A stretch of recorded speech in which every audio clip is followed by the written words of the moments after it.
আসসালামু আলাইকুম রহমতুল্লাহ বারকাত। দীর্ঘ 1 মাস সিয়াম সাধনার রোজা রাখার পরে আজ ঈদের দিন সবাই ঈদগাহ ময়দানে আসলাম নামাজ পড়ার জন্য।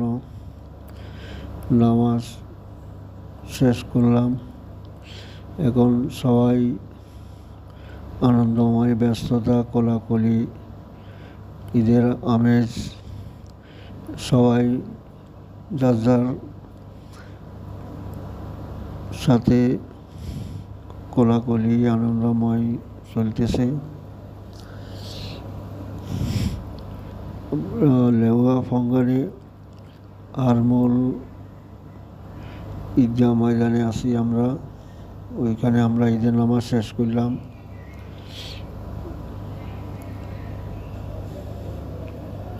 সবাই ভালো থাকেন। আল্লাহ হাফেজ।